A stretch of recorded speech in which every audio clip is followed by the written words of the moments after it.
Welcome from the break. ناظرین، ہم بات کر رہے ہیں وزیر اعلیٰ خیبر پختونخوا امیر حیدر ہوتی سے. حیدر خان، یہ فرمائیے گا، ہم نے دیکھی ہیں کہ ویسٹ سے بھی بہت ساری کم از کم پلیجز تو آ گئی. اسلامی جو ممالک تھے ان میں ہم نے سعودی عرب کو دیکھا، ترکی کو دیکھا، لیکن باقی جو خلیجی ممالک ہیں وہ خاموش ہیں. آپ کی اس حوالے سے کسی سے بات ہوئی ہے یا آپ کے جو اپنے ڈپلومیٹس ہیں ان سے آپ کی بات ہوتی ہے کہ وہ کیوں خاموش ہیں؟ آپ نے جو بات کی بالکل بظاہر تو ایسے ہی لگتا ہے کہ میجر جو اس وقت ڈونیشنز آ رہی ہیں وہ ٹرکی سے کمپیریٹیولی کم، سعودی عرب سے زیادہ آ رہی ہیں. بہرحال دونوں کا شکریہ، ہمیشہ انہوں نے پاکستان کو سپورٹ کیا اور آج دوبارہ اپنی اسی تاریخی کردار کو ادا کرتے ہوئے وہ پاکستان کو سپورٹ کر رہے ہیں. جہاں تک آپ نے بات کی باقی اسلامک کنٹریز کی، ریلیف کے حوالے سے تو میری ڈائریکٹ انٹریکشن ان سے نہیں ہوئی، لیکن اتنا میں آپ سے شیئر کر سکتا ہوں کہ ملیٹنسی ریلیٹڈ جو ہماری ریکوائرمنٹس تھی افیکٹڈ ایریاز کی، مالاکنڈ کی اور فاٹا کی، چونکہ وہ ابھی ہماری ڈسکشنز جاری ہیں اور فائنل نہیں ہو چکا، لیکن ان قریب انشاءاللہ ہم شیئر کریں گے پھر آپ سے کہ ایک کافی بڑا پیکج $ملین انشاءاللہ وہ ریکنسٹرکشن کے لیے ملے گا فاٹا کو اور مالاکنڈ ڈویژن کو. ہماری جو یو ای کے بھائی ہیں ان کی طرف سے، یو ای گورنمنٹ کی طرف سے یہ ہوگا.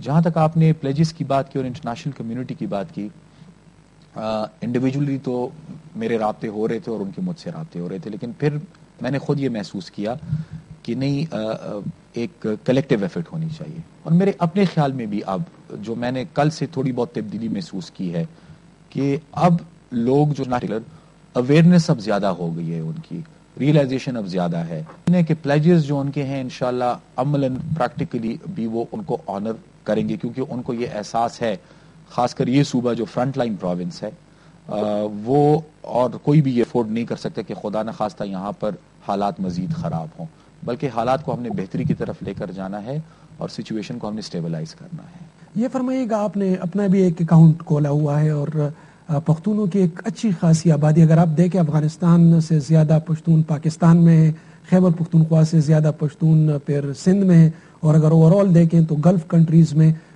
پاکستانیوں کی اور خصوصاً پختون برادری کی ایک اچھی خاصی تعداد موجود ہے. ان کی جانب سے کوئی امداد یا ان لوگوں تک آپ نے اپنی آواز پہنچائی ہے اور ان سے آپ کیا اپیل کریں گے؟ ان تک بالکل میں نے اپنی آواز پہنچائی ہے، بلکہ فرینکلی میں یہ کہوں گا کہ 4-5 دن تو ہم ایک نہایت ہی مشکل صورتحال میں تھے، مشکل ترین میں تھے، مشکل میں تو اب بھی ہیں، بلکہ ان بھائیوں نے مجھ سے خود رابطے کیے ہیں.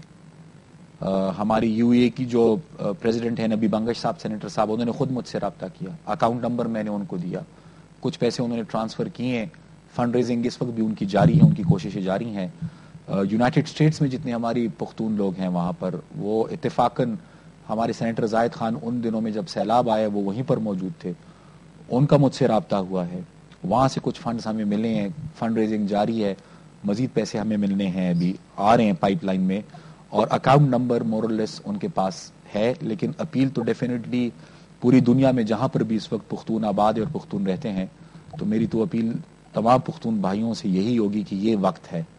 ہمارے لوگ ایک آزمائش میں ہے، ایک مصیبت میں. اس سے پہلے دہشت گردی کا ہم سامنا کر رہے تھے، آج بھی کر رہے ہیں، ایک قیمت اس کی ہم نے ادا کی اور ایک قیمت ادا کر رہے ہیں، اور اب ایک سیلاب جو اپنے ساتھ ایک بہت بڑی تباہی لے کر آئے.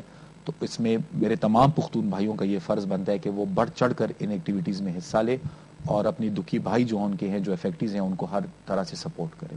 یہ فرمائیے گا، آپ بیک وقت ایک لحاظ سے 2 کشتیوں کے اوپر سوار ہیں. ہم نے یہ حالیہ سیلاب کے دوران آپ جو پروونس تھا وہ ایک انتہائی فعال، ایماندار اور چوکنے جو آئی جی فرنٹیئر کانسٹیبلری تھے ان سے محروم ہو گیا.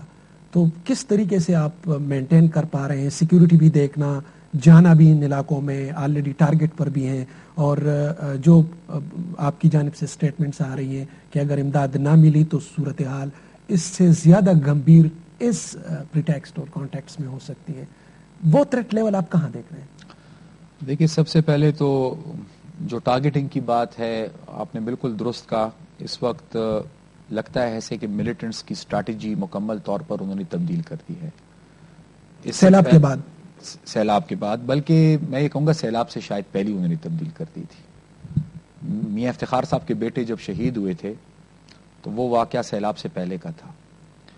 اور صفت غیور صاحب کی شہادت وہ سیلاب کے دوران ہوئی ہے، بلکہ میرے خیال سے وہ تو اب اس حد تک گر گئے اور اتنے ڈیسپریٹ ہو گئے ہیں کہ اگر آپ دیکھیں تو پختونوں کے معاشرے میں کبھی بھی عورت پر حملہ نہیں کیا گیا، اور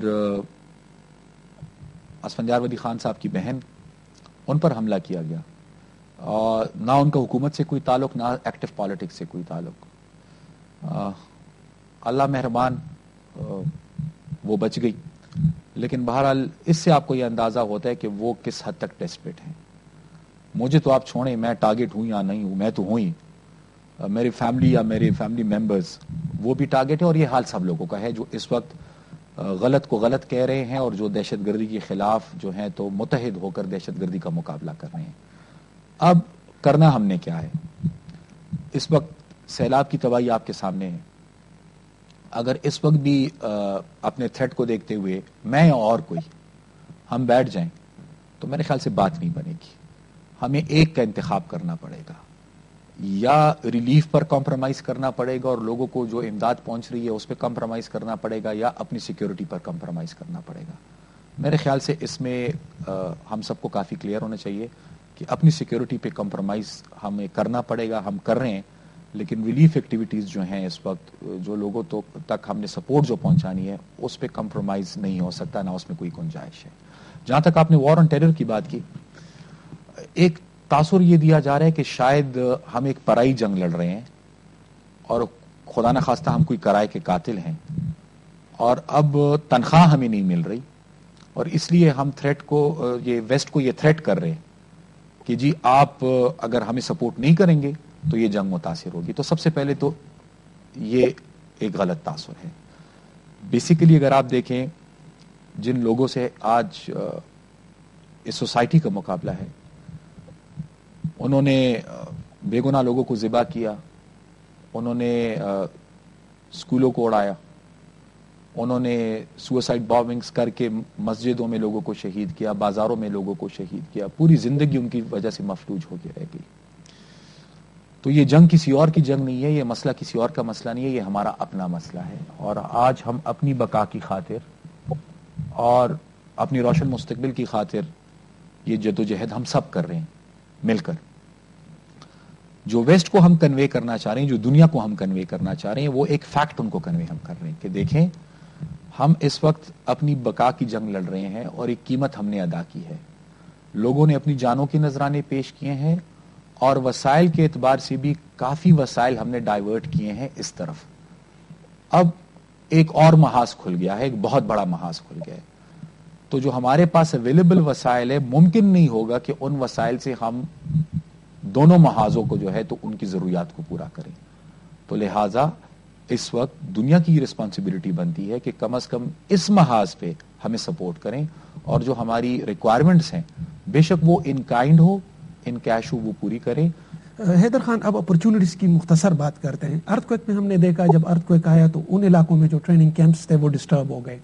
سیلاب سے جو ملیٹنٹس کی جو ٹریننگ کیمپ تھے یا جو ہائیڈ آؤٹس تھے وہ کس حد تک، کیونکہ وہی ایریاز ہیں سارے جہاں جہاں سیلابی ریلے آئے ہیں، کیا آپ کے پاس کچھ رپورٹس ہیں کہ وہ متاثر ہو گئے ہیں یا اب وہ ریلوکیٹ ہوں گے؟ اور دوسری جو اہم بات ہے کہ اب جب سیلاب کے دوران ریلیف اور یہ جب ایکٹیویٹیز شروع ہوں گی تو کس حد تک آپ جو ہماری یوتھ ہے یا جو لوگ ہیں ان تک جاب کریٹ کریں گے؟ اندازاً کتنا فگر ہوگا؟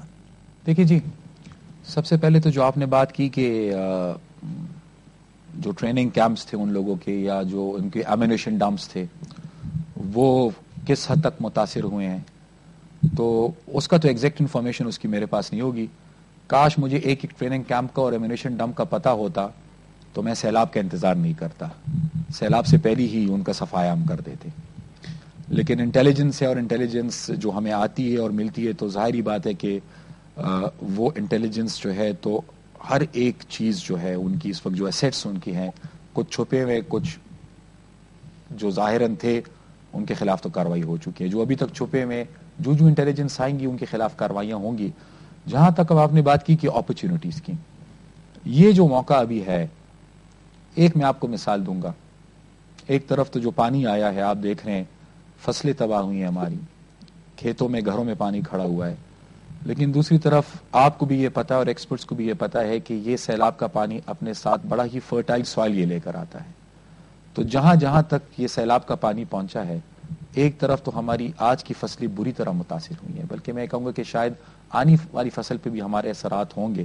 لیکن دوسری طرف آپ دیکھیں کہ فرٹائل سوائل مل گئی ہے آپ کی زمینوں کو کم از کم آئندہ 4-5 سالوں کے لیے.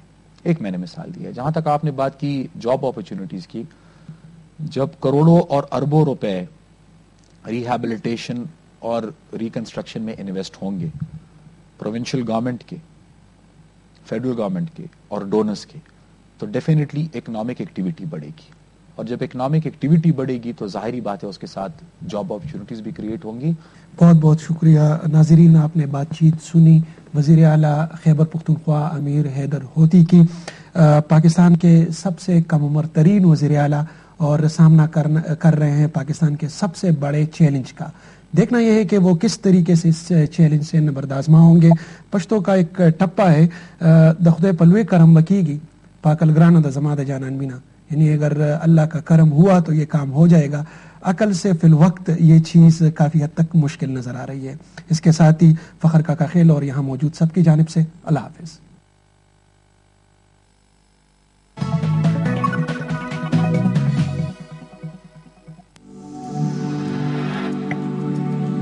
آج news clock is brought to you by